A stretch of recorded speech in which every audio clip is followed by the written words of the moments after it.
This is your PowerPoint for the PowerPoint quiz on post-classical empires, or the time period of wars and imperial expansion. The post-classical empires have some pretty typical patterns as far as wars go. For example, one of the big patterns is the fights between collapsing empires and migrants. For example, in the West, Rome collapsed due to their overexpansion, and that then led them into conflicts with war with the Gothic invasions. Another example would be the Mongols coming in from the steppe regions into Central Asia and conquering most of the known world at that time period. Another common pattern was agricultural states looking for resources. So most of the major empires we talk about were empires that went out in order to find agricultural resources, like China, for example, expanded outwards during the Song, Tang, and Sui dynasties in order to establish tributary relationships with conquered societies. The Aztecs similarly expanded out into Mexico to find agricultural resources and then created tributary relationships. The Inca, as well in South America, expanded out from the Andean mountains and gave an incentive to new emperors in order to get new lands so that they could conquer areas, create tributes, and bring back resources. So we notice again and again these two major patterns, the fights between empires and migrants, and the need for agricultural resources, and then leading into tributary states. So if we get a little bit more specific, in China, the three main empires we want to take a look at are the Sui, Tang, and Song, and they expanded their empire out into what we call Central Asia. They tried to create a sphere of influence in this region. Well, what do I mean by a sphere of influence? A sphere of influence is when you have some kind of dominant power. In fact, we use a term for this. We call this dominant power the hegemon, and we still call that power that today. The hegemon basically is a reference to any major country or state or empire or city that has influence over a region. And that influence is not just economic. In fact, most of the time the economic influence really is justified under a much more powerful system of ideology. So in the case of China, this is a good example. China expanded outwards and included two major belief systems that influenced the rest of Southeast Asia, and that's Confucianism and Buddhism. China also tried to expand on their governmental system, which was led by the civil service exam. And you might remember the civil service exam was established during the Han Dynasty, and that was used as a way to stress merit, that people could achieve bureaucratic positions in the government if they showed merit on a civil service exam. And then Chinese language also became a sign of being in the upper class. Now notice what China was doing here with war and with conquering. China was spreading its influence not just economically, but also ideologically over Southeast Asia. Some of the areas that it conquered, for example, were Korea. At this time, there were three kingdoms in Korea that were vying for power. There was the Sia, the Koryo, and the Yi. The Sia allied themselves with China, and then China took over. So the Sia then had to resist China and stop its military domination. However, what's interesting about what Korea did after that, under the Sia, is that while they did resist Chinese military domination, the upper class of Korea accepted Chinese culture. In fact, they saw it as a sign of upper class status. So for them, Chinese language, the Chinese merit-based system, the mixture of Confucianism and Buddhism, all of these things became signs of being in the upper class of Korea, even though there was an attempt to hold on to Korean independence. The Korean aristocracy also accepted Confucianism and its restrictions on women. In fact, in many ways, the Koreans became even more restrictive on women than the Chinese were. For example, the Koreans actually had women become legally property of their husbands. However, interestingly enough, in all these different countries, the peasants largely ignored Chinese culture. Peasants basically held on to their local Korean customs. The only big difference with that is the influence of Buddhism within this entire region. Peasants in a lot of these countries ended up accepting the Buddhist influence, but really denied the rest of Chinese culture. Similar type of pattern took place within Vietnam. China took over northern Vietnam and did face some resistance. For example, there's a very famous rebellion that took place between two sisters. They're called the Trung sisters. But actually, over time, the upper class of Vietnam kind of accepted Chinese Confucianism and language and used it as a way to differentiate themselves from the lower class. At the same time, peasants largely ignored Chinese influence and held on to their local customs. But again, Buddhism mixed with local culture and ended up having influence that way. And so Chinese culture did have influence on the spiritual end, and it had a huge influence on the aristocracy, but most peasants just basically ignored it and held on to their Vietnamese culture. Japan, though, is really an isolated example, and that is due to its geography. Japan, because it is largely isolated, being an island, was never taken over by China. There were some attempts. The Chinese, especially the Mongols who ruled over China, the Ming Dynasty, did attempt to take over Japan. And when they attempted to do so under the Emperor Kublai Khan, they failed. As they were coming over in their ships, a huge hurricane hit them. This became known amongst the Japanese as being sort of a spiritual damnation of what had happened from China. One of the leaders of Japan, Shotoku Taishi, ended up uniting the island under a common set of rules, and he tried to implement Chinese culture. So even though China couldn't take over, China at the same time had a huge influence, and the influence was through Chinese culture and Chinese bureaucracy. So Taishi tried to implement things like Chinese Confucianism, civil service exam, and bureaucracy. However, in Japan, and this would always be a problem in Japan until the 1800s, Japan devolved into local kingdoms run by local governors who were called daimyos. Eventually, there was an emperor, but the emperor had very little power. And he eventually was countered by an island shogunate system that was largely a military-run system. The way that it worked was there were local samurai who were hired out as mercenaries by the local daimyos in order to maintain power over their region of Japan.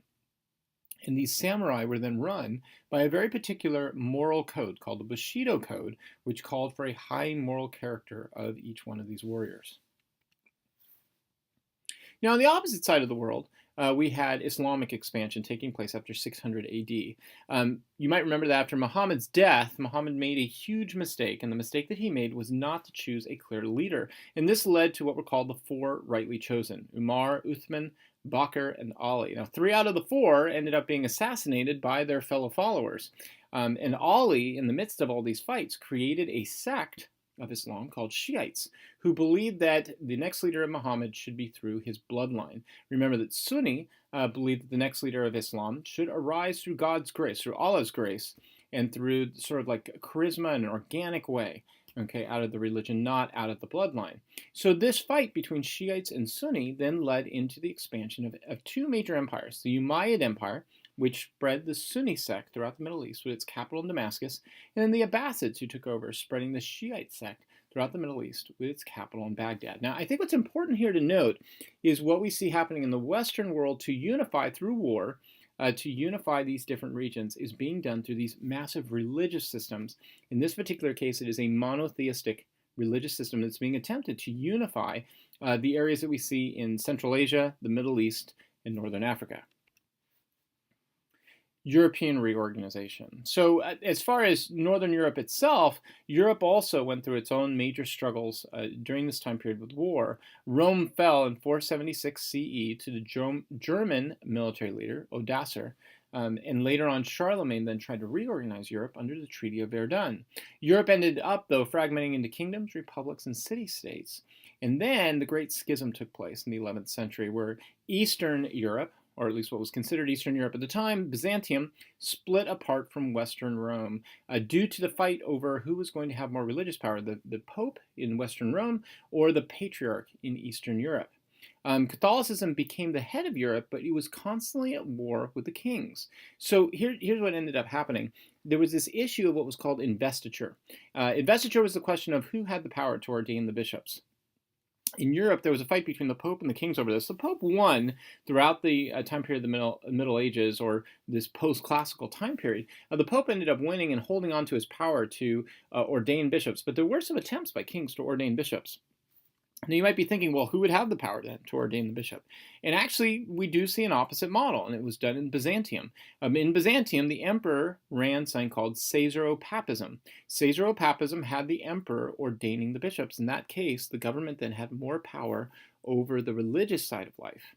So the wars that ended up taking place here in this part of the world had a lot to do with fragmenting these kingdoms, fighting out amongst each other, and then also there was a fight that was being taken place, not directly with war, but a fight that would eventually have huge influence in Europe, a fight between the Pope and the kings over who had power in society.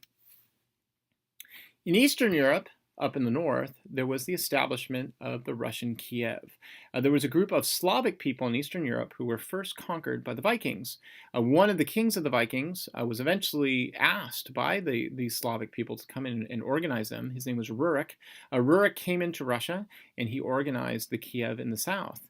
One of his descendants, Vladimir, eventually abandoned Russian paganism, and at that point had to choose another religion. So he kind of went around in this area and checked out the other monotheistic religions. And supposedly the way the story goes is that he came across Islam and was not too happy with the idea of becoming Islamic. Well, why not? Well, because Islam, Muslims, do not allow people to drink alcohol. And supposedly Vladimir liked drinking alcohol a lot. So he decided not to become Muslim because of that. He also experimented with the possibility of becoming Jewish, but when he looked at the Jewish faith and realized they had been kicked out of Rome, he saw it as a religion that seemed to be weak in the long run. And so he decided not to become Jewish. When he came across Orthodox Christianity, he saw that they had some interesting rituals and they liked to drink alcohol. And so he thought it was kind of an interesting religion. He decided to adopt it. And so Orthodox Christianity became the main Christianity then that united the people in Russia. However, within Russia, as time went on, even though it was peaceful for several centuries, there were internal family squabbles that arose. And as those squabbles arose, Russia left itself vulnerable to an invading migrant group of people called the Golden Horde, or the Mongols of the Golden Horde. So notice this gets back to that pattern we were talking about with war, of a constant fight between the steppe region and between these major empires. Now, throughout this time period, what's going to be important that's established, even after the Golden Horde take over, what really is important is what we're going to see long-term for Russia.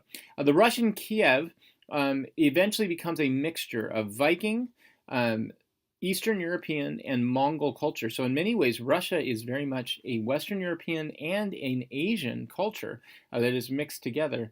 But the Russian Kiev also saw itself as the protectors of Slavic culture and Orthodox Christianity. So what does that mean? So Russian Kiev sees itself as the protector of the Southern European area. If you think long-term about why that's going to be so important, think about wars like the Crimean War in the 1860s, or World War I. Russia saw this area of the world, that Southern European area, as being within its sphere of influence. So eventually, Europe then falls into the Crusades. And the first thing to say about the Crusades is this pattern that we've seen of wars in the post-classical era dealing with new migrants coming from that steppe region. So the Turks were the new steppe groups of people that were coming into the region, and they were bringing in Islam. As they came in and conquered, Byzantium called out for help. And the emperor at the time was Alexis I of Byzantium. He called out to Pope Urban II. Pope Urban II saw a chance. This was finally a chance to reunite Eastern and Western Catholicism. So he offered an opportunity to European lords and peasants that if they would go out and liberate Jerusalem, and eventually, in that case, liberate Byzantium, they would be granted indulgences, and that would help them to then gain salvation. So the Europeans went, and in the First Crusade, they did win. They took back Jerusalem in the First Crusade and set up 4 kingdoms in the Middle East. Now, one of the things about this, both sides have their own tales and stories of butchery and terrible atrocities during the Crusades. When the Europeans got to Jerusalem, they conquered Jerusalem, and then they went through Jerusalem and massacred people. They went through and massacred everybody from Muslims to Jews who lived within the city. A second crusade arose and was led by a man named Saladin. And Saladin has become sort of a hero within the Muslim culture. And the reason why was he retook Jerusalem for the Turks. Now, supposedly the way the story goes is Saladin surrounded Jerusalem, retook it, and after he retook it, he offered everybody who was inside to either live there peacefully or safe passage back to Europe. Now, this is going to be important because it's going to bring up, what are the perceptions that we have and what are the myths that we have about the Crusades after that time period. Before we get there, though, the other Crusades that took place, because there were several of them, there was about 5 Crusades that took place, and the other Crusades ended up being failures.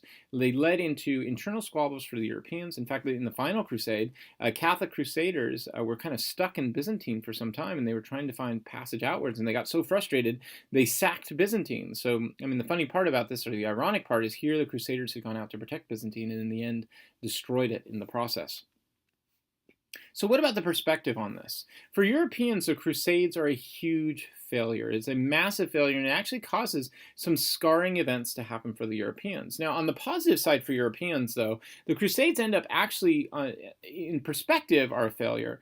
In the long term, they become a huge positive, and here's why. When Europeans came back, they ended up bringing back a ton of books and resources that were found in Arab libraries. And some of these resources came from the Greek philosophers like Aristotle. When this was brought back, many of the great thinkers of Europe, everybody from the classical Catholic St. Thomas Aquinas to some of the Enlightenment thinkers, all of them would use these books in order to make huge discoveries for the scientific revolution and the Enlightenment. So the protection of these books by the Arabs and then the bringing back by the Crusades eventually benefited Europe dramatically. However, it also led to major fears in Europe of Islamic expansion. Now, on the opposite side, today a lot of times you will hear that the reason why we see Islamic terrorism today is because of what happened in the Crusades, and that because the Europeans went out and did this, it was almost like the way it's explained, it's almost like this was the precursor to European imperialism, and this is why Muslims are so upset at us in the West. Well, actually, this is just not true. After the Crusades took place, the Muslims at that time period hardly noticed what had happened with the Crusades because they came out the victors. And so to them, the Crusades were just wars basically between different empires, and it really was not a part of their folklore at all that this had been a problem with Europe or with the Crusaders. It eventually becomes a problem about 300 years later. So in the 1900s, that's when all of a sudden Muslim societies start to look back to the Crusades and see this as such a horrible time period. Well, why would this be the case? Well, think of what was taking place in the 1900s. In the 1900s, Europeans really were going out and being imperialist in areas like the Middle East and Africa and so forth. And so it was used by people at that time period to like unify people under a common nationality, under a common belief system against supposed European foes. However, if we go back to the time period when the Crusades took place, they really were not viewed by the Muslims as a huge tragedy. If anything, they were kind of seen as just events that had taken place. So eventually this leads then into Europe, into the massive change that takes place, and that's with religious wars. So in Europe, the Protestant Reformation eventually led into a fight over control of Central Europe. So Central and Southern Europe would remain Catholic, while Northern Europe, by the end of these Protestant wars, became Protestant. The Holy Roman Empire was the center of all these major fights that took place, and you can kind of understand why. The Holy Roman Empire, while it attempted to be the new Roman Empire of the past, never worked out that way. It always ended up being a fragmented empire. And so when the Protestants arose, this gave the chance for the kings to break away from the Pope. And remember what we had talked about with the investiture crisis. They finally had an opportunity under the Protestant Revolution to do this. So what was the end result? Well, we've talked about this before. At the end result of these wars, and the most important being the 30 Years' War, there was a development of what's called religious tolerance. Now, this is not the religious tolerance that we have today. The religious tolerance that we're talking about here is what was under the Edict of Nantes, the tolerance of religion of the leader. So if a king chose to be Protestant, that area was tolerated as Protestant. If he chose to be Catholic, that area was tolerated to be Catholic. Along with this was the Treaty of Westphalia, the recognition of a nation-state's sovereignty. So by the end of the 30 Years' War, religion kind of mixed together with the idea of nationalism, and when a country chose to go in a particular route, it was recognized that that would be their choice to do so. Now, why is all this being made? It's not for moral reasons. It's for what we would call realpolitik, or realistic politics.